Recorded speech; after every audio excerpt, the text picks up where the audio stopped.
નમસ્કાર, હું છું ગોપી ગાંગર. આપ જોઈ રહ્યા છો નિર્ભય ન્યૂઝ. અત્યારે ગુજરાત વિધાનસભાનું સત્ર ચાલી રહ્યું છે. ડ્રગ્સ પર આજે વિધાનસભામાં બબાલ થઈ. જિગ્નેશ મેવાણીને અધ્યક્ષે બહાર નીકળી જવા માટે કીધું. જિગ્નેશ મેવાણીએ મુદ્દા ઉપાડ્યા હતા. તક્ષશિલા કાંડનો ન્યાય માટેની વાત કરી હતી. તેમને મોરબી બ્રિજની વાત કરી હતી, ટીઆરપી ગેમ ઝોનની વાત કરી હતી, જસદણનો જે બલાત્કાર છે આટકોટનો તેની વાત કરી હતી. પરંતુ આ બધા જ વિષયની ઉપર ચર્ચા કરીશું. આપણી સાથે જગદીશ મહેતા સર જોડાયા છે. તે પહેલા સૌથી પહેલા ચર્ચા કરીએ કે ગુજરાતની રાજનીતિમાં કંઈક નવું થવા જઈ રહ્યું છે અને આ નવું શું હશે.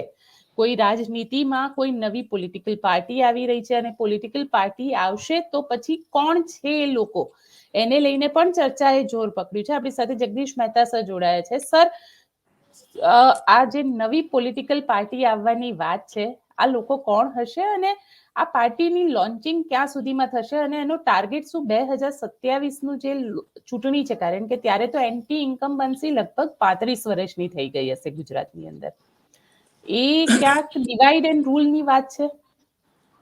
ગોપીબેન, આ ન્યૂઝ એક માત્ર અમે સૌથી પહેલા નહીં પણ એકમેવ, હજી બીજા કોઈ એને સ્પર્શ્યા પણ નથી, કારણ કે કોઈ પાસે ક્લુ નથી કે કોને પૂછવાથી જવાબ મળે. પણ કેવળ ને કેવળ મારી પાસે ન્યૂઝ હતા એટલે અમે લોકો એને લીડ સ્ટોરી તરીકે 2 દિવસ પહેલા પ્રસિદ્ધ કરી. હું અંદરની કેટલીક વાત મર્યાદામાં રહીને કહીશ, કારણ કે હજી પ્રોસેસ ઇઝ ગોઈંગ ઓન અને એ લોકોએ પણ મને કીધું છે કે સાહેબ વિશેષ કંઈક જો ફોડ પાડશો તો શક્ય છે કે એમાં કંઈક અવરોધ આવી શકે. પણ મર્યાદામાં રહીને આપને કહું કે એક બહુ મોટા ઉદ્યોગ ગૃહોના અનેક લોકો કહું છું, બધા જ ઉદ્યોગ ગૃહો કહું છું, એક નહીં, એવા ઉદ્યોગ ગૃહોએ નક્કી કરીને એક આપણે જે મોટિવેશનલ સ્પીકિંગ કહીએ છીએ ને એમ એક બેઠક થઈ. બેઠકમાં એવા લોકોએ જોઈન્ટ થયા બેઠકમાં જે પોલિટિકલી અત્યારે બજારમાં પણ છે અને ભવિષ્યમાં સારા સારા લોકોને પણ આમાં લાવી શકે તેમ છે. એ ભારતીય જનતા પાર્ટીના પણ છે, કોંગ્રેસના પણ છે, આમ આદમી પાર્ટીના પણ છે અને ન્યુટ્રલ એટલે કે બિલકુલ નિષ્પક્ષ એવા લોકો પણ છે. શું ચાલી રહ્યું છે બેન આપને કહું, બધાએ હવે મનોમંથન કરી લીધું. આપ અને અમે અનેક ડિબેટમાં તમે જુઓ, સરકાર ગમે એટલું કે છે ગુજરાતના પીડિતોને ન્યાય મળ્યો કે કેમ, હા કે ના એમ પૂછવામાં આવે તો જવાબ શું મળે આપ જાણો છો. દુનિયા સરકાર ગમે તે કે અમે એસઆઈટી નિમી, ફલાણું કર્યું, હાઈકોર્ટે આ કીધું, વગેરે વગેરે, ચાર્જશીટ કરી, કેટલાયને જેલમાં નાખ્યા, કેટલાયને બરતરફ કર્યા, કેટલાયને બધું ભલે કર્યું જ બધું. તમે નિષ્પક્ષ રીતે એક મુદ્દાનો કાર્યક્રમ લઈને બધામાં આખા ગુજરાતમાં સર્વે કરવામાં આવે ને તમારી નીચે સ્ક્રીનમાં લખો કે ગુજરાત સરકારે પીડિતોને ન્યાય આપ્યો છે કે કેમ, હા કે ના, 90% નામાં આવશે. 90%. 10% જે ભારતીય જનતા પાર્ટીને માનનારા હોય એને તો છૂટકા નહીં, એટલે એનો એ સ્કોર કરી જાય તો જુદી વાત છે. એટલે હું કહું છું કે હવે જો ભૂતકાળમાં અનેકો રાજકીય પક્ષોની સ્થાપના અહીંયા થઈ ચૂકી છે. પીપીપી છેલ્લે આપણે અત્યારે જે છે આમ આદમી પાર્ટી કે છોડો, એ તો બહારથી અહીંયા આવીને અહીંયા ડેરા તંબુ તાણ્યા હતા. પણ ગોરધનભાઈ ઝડફિયાએ મહાન ગુજરાત નિર્માણ ને મહાન નિર્માણ ગુજરાતને પછી પીપીપી એમ કરેલી, બધું કર્યું. રાજપા ભાજપા સ્વતંત્ર પક્ષ કોઈએ કાંઈ અનેક લોકોએ કરી લીધું. એટલે આમ તમને મને એમ લાગે કે આમાં કંઈ નવું નથી. કોઈ માણસ નવી પાર્ટી રચે તો હશે, અને મોટા ભાગનાને એમ છે. મને અનેકો લોકોના ફોન આવ્યા કે સાહેબ શંકરસિંહ બાપુ નવી પાર્ટી, કારણ કે હમણાં અમરભાઈ સર, હું અહીંયા આપને 1 મિનિટ માટે રોકીશ અને એક દ્રશ્ય બતાવવા માંગુ છું, કેમ કે શંકરસિંહ વાઘેલા હવે ફરીથી ચર્ચામાં આવ્યા છે, કારણ કે જે રીતે એક તસવીર એમની સામે આવી છે અને આ તસવીર અત્યારની જ છે. આજે શંકરસિંહ વાઘેલા પહોંચ્યા હતા. તમે આ તસવીર જોઈ શકો છો સર. આ તસવીર છે શંકરસિંહ વાઘેલાની. અખિલેશ યાદવ સાથે મુલાકાત કરી છે એમને. અને જે બીજી તસવીર આવી છે તે ખરેખર ઘણું બધું કહી રહી છે, કારણ કે જે રીતે રાજનીતિની અંદર શંકરસિંહ વાઘેલા હવે ધીરે ધીરે સક્રિય થતા હોય તેવું લાગી રહ્યું છે, કારણ કે આ સેકન્ડ તસવીર છે અખિલેશ યાદવ સાથે શંકરસિંહ વાઘેલાની. આ તસવીર પણ આપ જોઈ શકો છો. બાપુ અત્યારે યુપીમાં છે, કંઈક નવા જૂની, કારણ કે રાજનીતિક પાર્ટી અમિત શાહ સાથે મુલાકાત કરી રક્ષાબંધનના દિવસે, હવે અખિલેશ યાદવ સાથે આ મુલાકાત કરી છે. આ તસવીર અત્યારે સામે આવી છે. જસ્ટ હમણાં જ શંકરસિંહ વાઘેલાના પીઆર તરફથી આપવામાં આવી છે આ તસવીર. શું કહેશો સર હવે આ તસવીરને લઈને, કારણ કે રાજનીતિ બદલાઈ રહી છે ગુજરાત? જુઓ બેન, 2-4 દિવસ પહેલા અમિત શાહ સાથે પણ એની બેઠક હતી, એ આપે કીધું, અને અત્યારે મુલાયમસિંહ યાદવના દીકરા અખિલેશ યાદવ સાથેની ચર્ચા થઈ રહી છે. હું પણ એ જ કહું છું કે નવી પાર્ટી જે રચવાની ગુજરાતમાં છે એમાં સીધી રીતે શંકરસિંહ બાપુનો ચહેરાની રીતે એ નથી આવવાના. ચહેરો નહીં, પણ બેકગ્રાઉન્ડમાં એ હોઈ શકે કહું છું, છે પણ નહીં, હોઈ શકે. પણ શું વાત છે આપણે કહું બેન, કે એક એવા લોકો ભેગા થયા છે જેની પાસે ભગવાનની દયાથી પૈસાની કોઈ ખામી નથી, અને કાંઈ પૈસા લઈ નથી લેવા. રાજકારણમાં પૈસા માટે આવવું નથી, પદ માટે આવવું નથી, પ્રતિષ્ઠા અને બાકાયદા. એમ કે ભાઈ એક સુવ્યવસ્થા શું કામ ન થઈ શકે? ગુજરાતમાં કંઈ ખામી તો છે નહીં, પ્રાકૃતિક સંપદા પણ ઈશ્વરની કૃપા છે, પછી ગુજરાતમાં ટેલેન્ટની કંઈ ખામી નથી, વળી ગુજરાતમાં ધારીએ એવું રિઝલ્ટ આવી શકે એમ છે. પણ એવું તે શું છે કે જે ગુજરાતને બેરોજગારી પણ એટલી, મોંઘવારી પણ એટલી, અરાજકતા એટલી, અસલામતી એટલી, આ બધું શું કામ છે? એનું મનોમંથન કેટલાક લોકોએ કર્યું, અને કરીને એવા નિષ્કર્ષ ઉપર આવ્યા કે ભાઈ આ બધું છે ને હવે કમિટેડ વોટર્સ તમે જેને કહો છો, એ બાકાયદા કમિટેડની લાભાર્થીની જેમ આ લોકોએ જકડી રાખ્યા છે. જે રીતે તમે આ પતંગિયા જે છે એ મરી જવું કુરબાન છે, પણ એ હંમેશા આગમાં ઝોકાય છે અથવા તો લાઇટમાં ભટકાઈ જાય છે. મરી જવું કુરબાન છે, ને ખબર છે કે મોત છે, છતાં પણ એ લાઇટમાં પતંગિયા ભટકાઈ જાય છે, જીવડા ભટકાઈ જાય છે.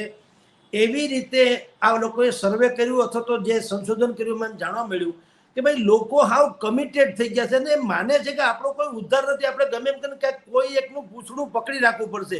કાં તો હું લેવા પટેલ છું, કાં કડવા પટેલ છું, કાં હું ચુવાળિયા છું, કાં હું બીજા કોઈ કોળી સમાજ છું, કાં હું ઓબીસી છું, કાં હું દલિત છું, કાં હું માઇનોરિટી છું, કાં હું સવર્ણ છું, કાં હું પછાત છું, વગેરે વગેરે. તો બધા એમ કે છે કે ભાઈ આવું બધું પીંજણ કરવાથી પણ જે ખરેખર પીડિત છે એ તો ત્યાં ને ત્યાં છે. આ બધાના નામે જે લોકોએ જંગ છેડ્યો એ ભગવાનની દયા છે, એને તો હાહાકાર છે, કાવડિયાથી માંડીને બધું એને મળી ગયું છે.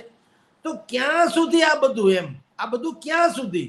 હું સ્વયં દાખલા તરીકે તમારી સાથે હું વાત કરું છું અત્યારે, હું એમ કહું કે હું બ્રાહ્મણ હોવા નાતે કહું પરશુરામ નામનું કંઈક મંડળ સ્થાપું ને હવે ભૂદેવો એમ કે અન્યાય સહન નહીં કરી લે, પણ શું પણ પછી મારા મૂલ થવા માંડે, મને 5 રૂપિયા મળે પણ સમાજ તો એનો જગ્યાએ રહે.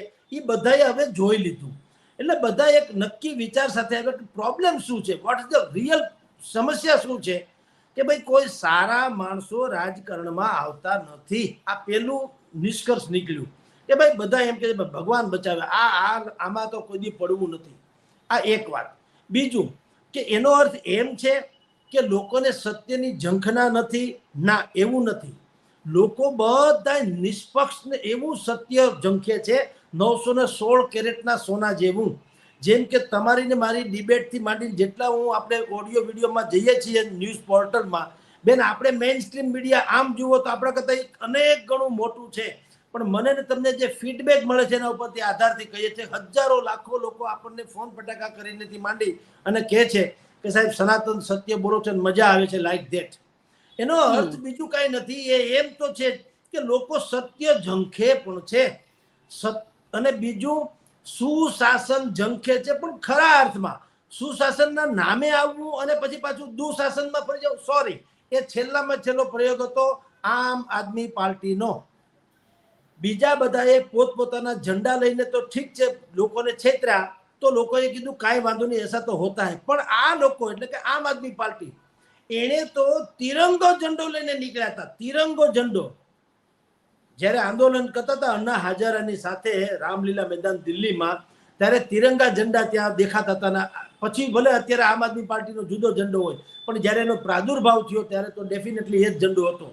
તો બધાએ નક્કી કર્યું કે ત્યાં સુધી અમે અજમાવી લીધું કે હાલો બીજા બધા ઝંડાધારીઓ જે કરે તે, આ કમસે કમ કોમન મેન જેવા લાગે છે, આમ આદમી પાર્ટી જેવા, આમ આદમી જેવા લાગે છે. તો તિરંગા ઝંડાની શાખ લઈને એ લોકો પોતાની જાતને કહે છે કે અમે તો રાજનીતિનું શુદ્ધિકરણ કરવા આવ્યા છીએ. અને અત્યારે શું થયું આપણે જાણીએ છીએ, અડધી પડધી સરકાર જેલમાં છે, બાકી બધાએ પણ હવે બધા સમાધાનો કરી લીધા છે દુનિયાભરના.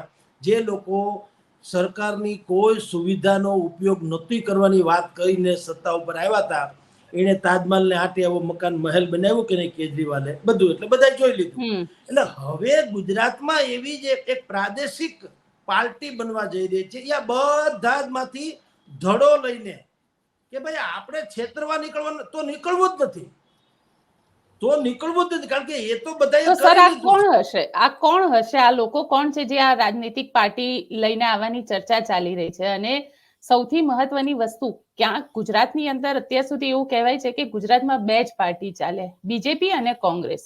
આ ત્રીજી પાર્ટી આવશે તો ક્યાંક 2022માં જેમ આમ આદમી પાર્ટીએ કોંગ્રેસને નુકસાન પહોંચાડ્યું એવી જ પરિસ્થિતિ ફરીથી ઉદ્ભવશે.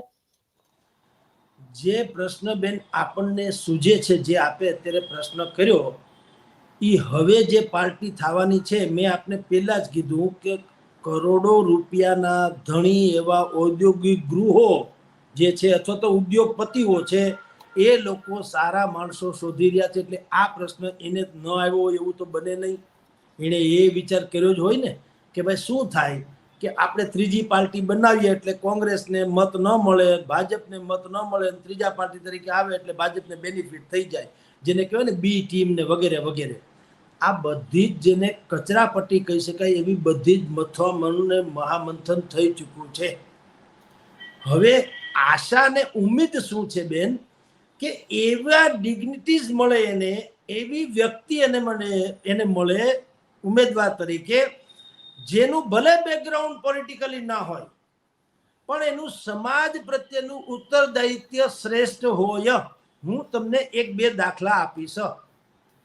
દાખલા તરીકે આ જે નામ અત્યારે હું આપું છું એ તો પોલિટિક્સ છે, પણ છતાંય તમે એનું નામ સાંભળીને માનશો કે ના એ ઉચિત વ્યક્તિ હતા. દાખલા તરીકે કનુભાઈ કળસરિયા મહુવાવાળા, દાખલા તરીકે મહેન્દ્રભાઈ મસરૂ જુનાગઢ. હવે આવાની વાત આ નહીં, આવાની વાત કરું છું જેની કસમ ખાઈ શકો તમે કે ભાઈ કમસે કમ આ લોકો જે છે સમાજને સમર્પિત માણસો છે, એને કાંઈ બહુ કાંદો કાઢી લેવા નથી. મહેન્દ્ર મસરૂએ તો પગારે નહોતો લીધો અને આજની તારીખે બરમુડા પહેરી તમને જુનાગઢની સિવિલ હોસ્પિટલમાં જોવા મળે માણસ. 24 કલાક 12 માસ એનો સિવિલ હોસ્પિટલ જ એની ઓફિસ જેમ કે તો હાલે. અને કોઈને લોહીની જરૂર પડે કે કોઈને બીજી કંઈ જરૂર પડે તો એના પોતાના એટલા બધા સ્વયંસેવકોને એના ચાહકો છે કે બાકી બધું પૂરું પાડે. લીલી પરિક્રમા કરનારા લોકો આખા ગિરનારને ગંદો કરીને સાફ કરે છે મહેન્દ્ર મસરૂની ટીમ. તો જે સમાજને જ સમર્પિત છે બેન, તો આ ગુજરાત એ બહુરત્ના વસુંધરા, આમાં ક્યાંય એવી કચાશ નથી બેન, સારા માણસોની અછત નથી. એને ખાલી તક ન મળી. અને તક શું કામ ન મળી કે એવું પ્લેટફોર્મ ન મળ્યું એટલે વેડફાઈ ગયા. એ કાંઈ લોકો ન આવે. શું કામ આવે? એને ખબર છે કે દાખલા તરીકે ભાજપમાંથી રાજપ થયું, વાત તો એનો છે ને. બેયને વાંધો પડ્યો. શંકરસિંહ વાઘેલાને નરેન્દ્ર મોદીને કહ્યું કે કેશુભાઈને કહ્યું કે ટૂંકમાં વાંધો પડ્યો તમે રાજપ કરો તો તમે નેરા રાજકારણીઓ તો છુઓ. તમારે વાંધો પડ્યો એટલે તમે પ્રજાના નામે બહાર આવો તો પ્રજા મૂર્ખ તો છે નહીં, મૂર્ખ બની ગઈ જે તે સમયે. ચાલો બે ઘડી માની લ્યો. ગોરધન ઝડપિયાને નરેન્દ્ર મોદીને વાંધો પડ્યો કે કેશુભાઈને વાંધો પડ્યો એટલે મહાગુજરાત નવનિર્માણ ને પૂછડા નિર્માણ એમ બધું કરીને ઝંડા કર્યા. અને ઢૂંઢિયો રાક્ષસ એવો શબ્દ કેશુભાઈએ વાપર્યો હતો નરેન્દ્ર મોદી માટે, ઢૂંઢિયો રાક્ષસ. પછી શું થયું આપણે બધાએ જાણીએ છીએ શું થયું. વળી પાછા બધા મંડ્યા ગોળ ધાણા ખાવા. તો લોકોએ બધું જોઈ લીધું બેન, એમ કહું.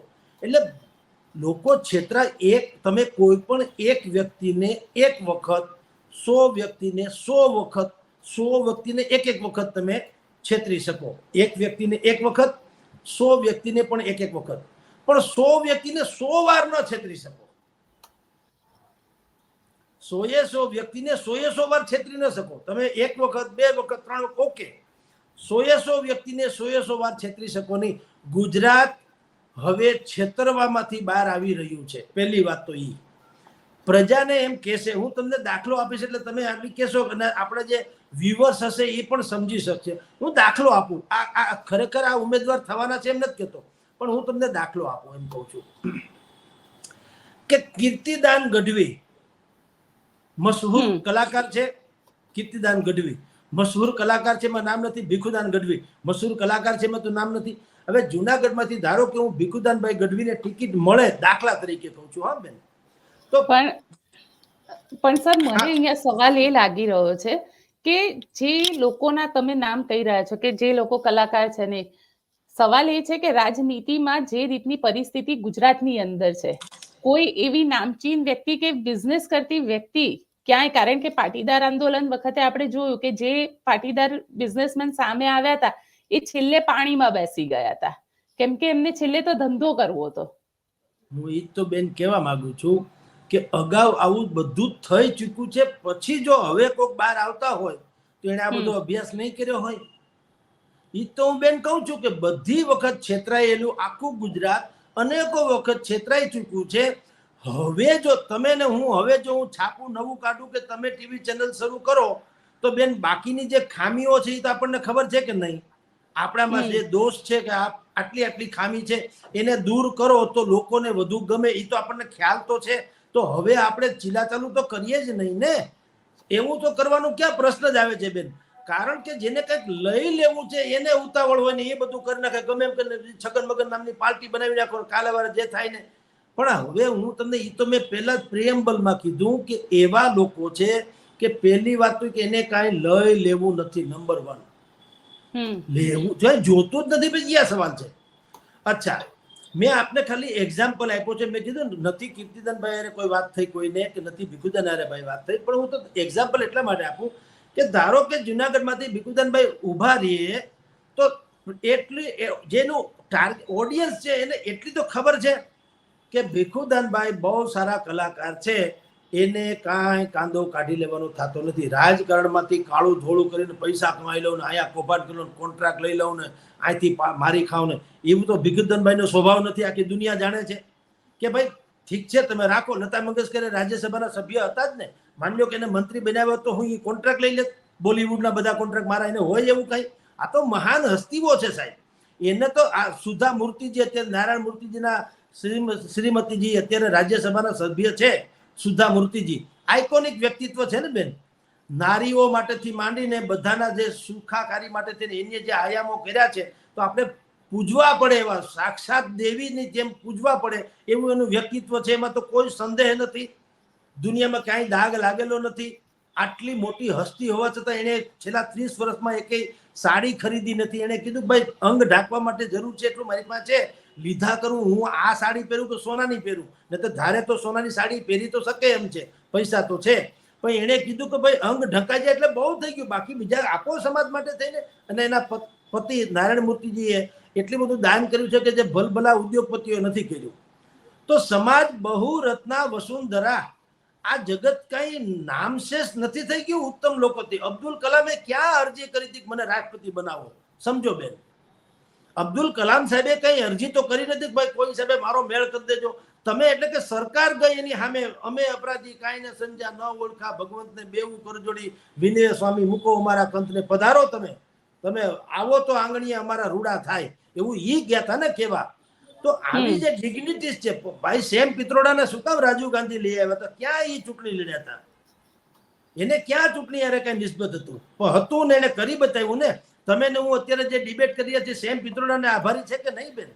એ ઇન્ફોર્મેશન તો દુનિયામાં, એટલે અત્યારે ગુજરાતની વાત છે. અત્યારે જે નવી પક્ષ રચવામાં ચાલી રહ્યું છે મતામણ, એમાં પેલા તો આ પ્રકારની એક વિચાર બુદ્ધિપૂર્વક છે. બાકી બધું તૈયાર છે બેનો. એટલે હજી કઈ આ પેલું પગથિયું માંડી એવું નથી. મોટા ભાગનું ખાતા વહી તૈયાર થઈ ચૂકી છે. દશેરાના દિવસે એનાઉન્સમેન્ટ થવાનું છે. અચ્છા, દશેરાના દિવસે એનાઉન્સમેન્ટ થવાનું છે. અને 2027 ને લક્ષ્યમાં રાખીને બધા કામ કરવાના થાય છે.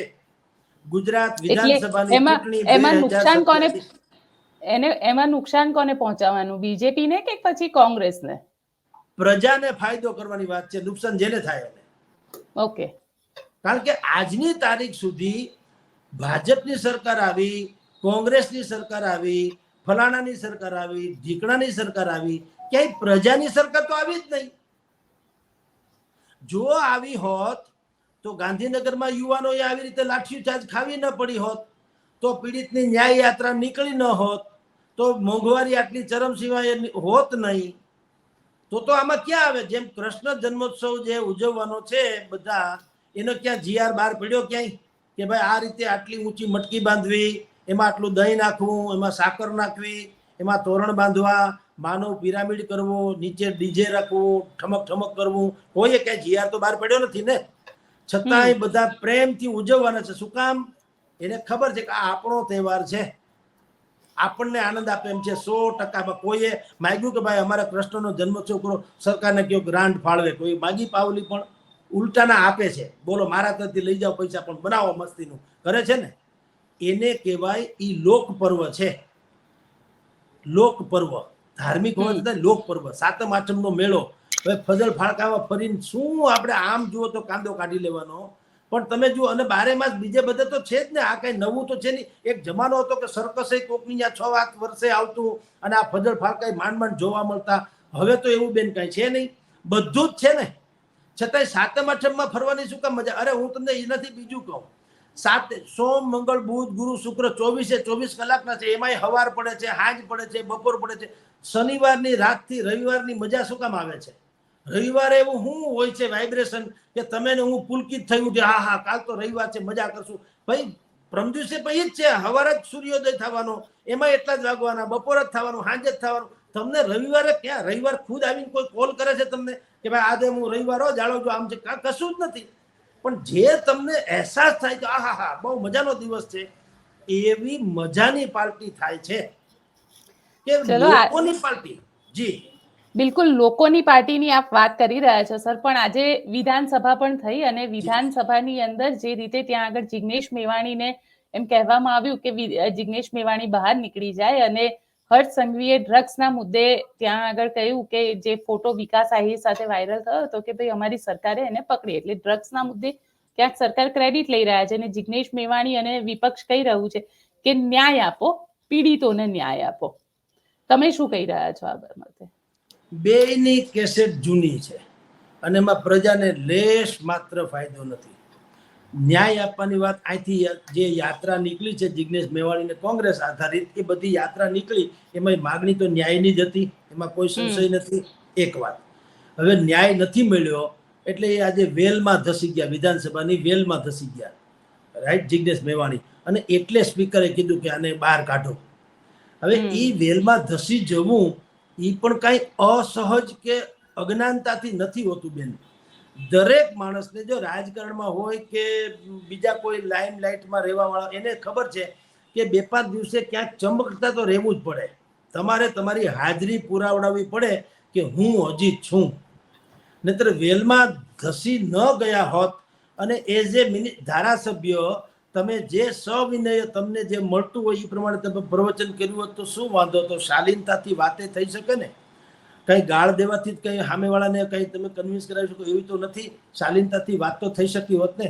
અને એ જ વાત કરી હોત જે જિગ્નેશ મેવાણી બિલકુલ સારી રીતે, આપણા કરતા અનેક ગણી ઉત્તમ રીતે કરી શકે એમ છે. કારણ કે મૂળ શબ્દનો માણસ છે, પત્રકાર હતા, પૃષ્ઠભૂમિ એની પત્રકારિતાની છે અને ભાષાકીય રીતે એનું બહુ સારું પ્રભુત્વ છે, મા સરસ્વતીની કૃપા છે.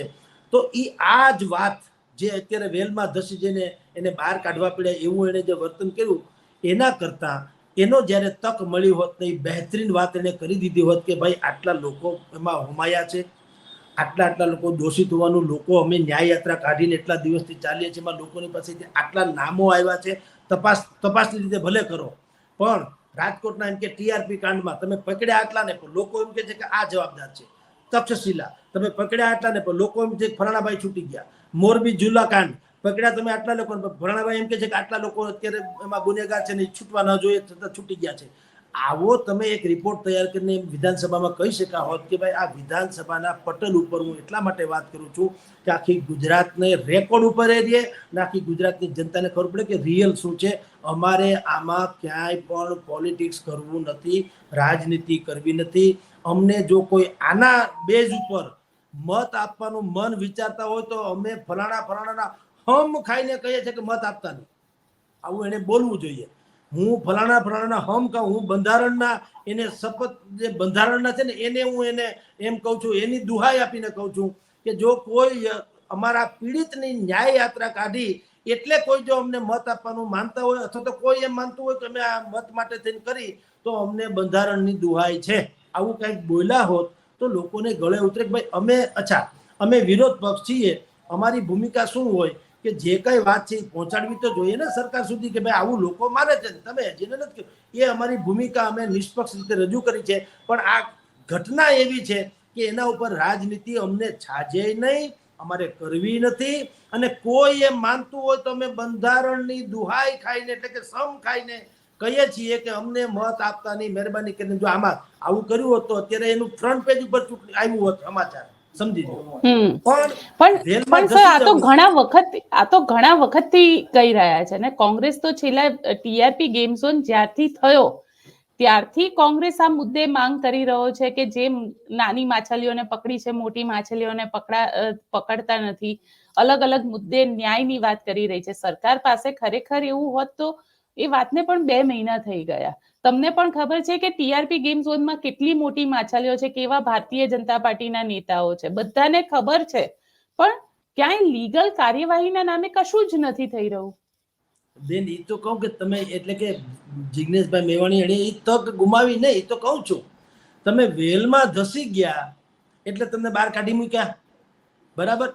એના કરતા એ જ વાત જે 2 મહિનાથી કેસેટ તમે જેમ કહો છો બધા બોલે છે, પણ એ વિધાન ગૃહમાં પટલમાં બોલવું, સંસદના પટલમાં બોલવું એટલે રેકોર્ડ ઉપર આવવું અને દુનિયા આખી જિંદગી આખી જ્યાં પણ ઇતિહાસ લખાય ત્યારે આ વાત આવે એમ કહું છું. એનું એટલે વજૂદ હોય છે. નહીતર એની વાત તો પાછી એને બહાર આવીને કીધી જ છે, પ્રેસ કોન્ફરન્સ કરી તો એ વાત તો એને કરી જે વાત તમે અત્યારે હું કહું છું એમ. તો એવું નથી કે બહાર ન કહી શકાય. અહીંયા કહેવાનું તાત્પર્ય શું છે કે રેકોર્ડ ઉપર આવે કે સરકારે ક્યાં શું થાપ ખાધી છે. ચોટીલાના માતાજીનો ફોટો જોઈને આપણે વંદન કરી લઈએ આવી રીતે, તો એ તો વંદન જ છે. પણ તમે ચોટીલા જાઓ અને અહીંયા ફોટાને વંદન કરવામાં ફેર કે નહીં. આપણે અત્યારે ચર્ચા કરીએ છીએ રૂબરૂ હોય અને કમસે કમ આ ઓનલાઈન છે એમાં ફેર કે નહીં. રૂબરૂ હોતા. નરેન્દ્ર મોદી ત્યાં ગયા યુક્રેનમાં, ત્યાં જે વાત એને કરી અહીંયા હતા ત્યારે કીધી હતી કે આ યુદ્ધનો યુગ નથી, આ તો બુદ્ધની પરંપરા છે, અમે તો શાંતિના સ્થાપક છીએ, ચાહક છીએ. એ જ વાત એને ન્યા કરી લ્યો.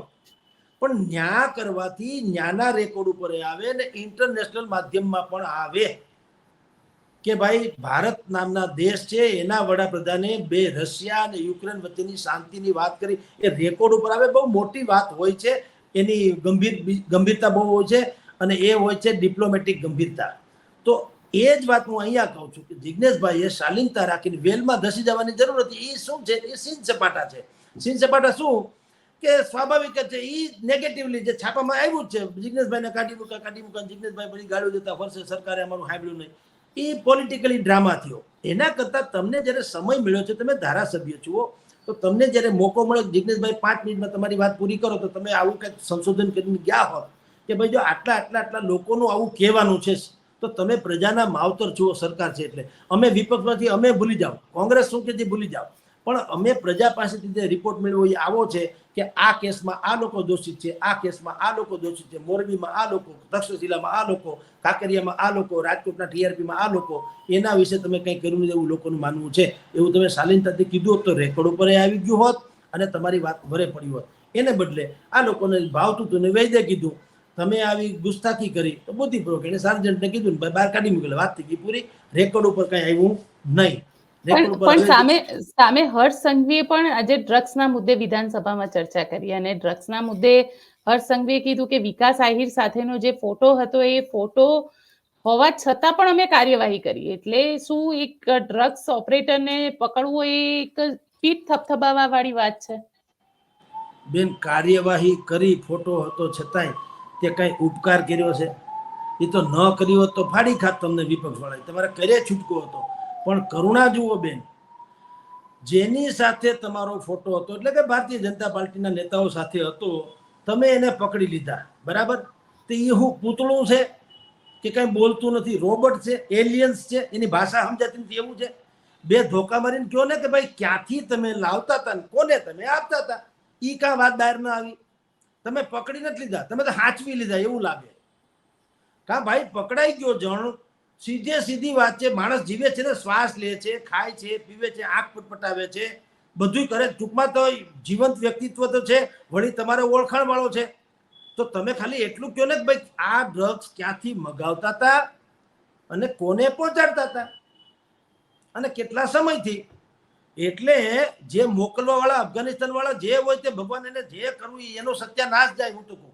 પણ તમે જ્યાં ડિલિવરી આપતા હતા, ધારો કે કોઈ એક સ્કૂલ હોય, બે ઘડી કલ્પના કરી લ્યો બેન, કે કોઈ એક સ્કૂલમાં છોકરાઓ ડ્રગ્સ મગાવતા હોય, તો તમને એટલું તો તમે એના માવતરથી માંડીને એલર્ટ થઈને કહીએ કે ભાઈ તમારા છોકરા જુઓ ડ્રગ્સના રવાડે ચડી ગયા, અને તમે પછી બાકીની વ્યવસ્થા તો કરી શકો ને, કે ભવિષ્યમાં બીજા કોઈ છોકરા બગડે નહીં, જે બગડ્યા એને કમસે કમ સુધારી લ્યો. એ વાત કેમ બહાર નથી આવી? આ ભાઈ પકડાઈ ગયા પછી હું એ મૌન થઈ ગયા, એ પૂતળું થઈ ગયું, એલિયન થઈ ગયા, લોખંડના બની ગયા. એને તમે રિમાન્ડ લીધી, હું તમે તો એને જમાડતા હોય, ટેસડા કરતા હોય એવું થયું. એ ભાઈ કા બોલતા નથી? આ કેવું કહેવાય? પકડીને હું એ પકડીને તમે શું કરવાનું મને કયો જી? પકડ્યા પછી એ પૂતળું થઈ ગયું છે.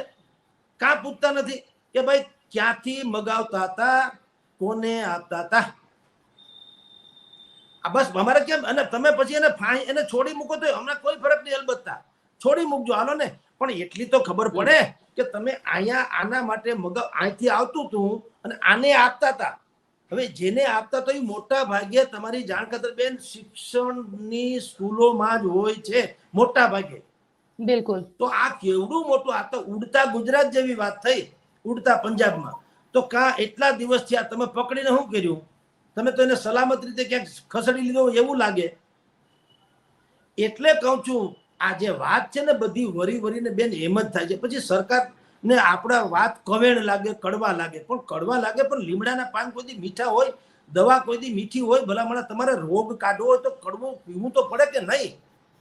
તો તમે કાં આપો જો જવાબ. તમે અઠવાડિયા 10 દીથી ભાઈને હાલવી રાખ્યો છે, શું કર્યું તમે મને કયો? એને ઈ પકડાઈ ગયો એટલે આખું ગુજરાત ડ્રગ્સ મુક્ત થઈ ગયું? તમે પકડીને હું કાંદો કાઢી લીધો એમ કહું તો કર્યું તો કઈ નથી. તો ખાલી વાતો કરવાથી શું થાય? હવે હાવ એકને એક બે જેવી વાત છે. બચ્ચાને ખબર છે, ધાવણા છોકરાને ખબર છે કે તમે બે ધુંબા મારોથી કહી દે ને કે ભાઈ હું ડ્રગ મગાવતો હતો અહીંથી, આના આટલા પેડલર છે, વચ્ચે આટલા, કારણ કે દરિયામાં કઈ સાંભળ્યા કોઈ દી જિંદગીમાં? એટલે તમે ને હું એક એમેઝોન કે ફ્લિપકાર્ટમાંથી કોઈક નાનું એવી વસ્તુ મગાવીએ, હાવેણી કે ઉપડું, હાલો નહીં બીજું બધું જવા દો, તો એની 3 તો સ્લીપ આવે છે. એકમાં તમે સહી કરો, એક પોતાની પાસે રાખે ને એક ફલાણાભાઈને આપે ને, 3 તો એની સ્લીપ કે હાવેણી કે હુપડાની.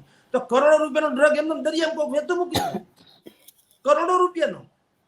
અરે કઈ અમે કઈ ધૂળ ખાઈએ છીએ, માણસ છીએ, ખબર ના પડે? પણ કેટલાક પેકેટ અહીંયા દેખાડીને મોકલવાના એટલે કસ્ટમની પણ આબરૂ રહી જાય. ઓહો અમે પકડી લીધું, અને બાકી જ્યાં ઉતારવાના હોય ત્યાં ઉતારી દેવાના.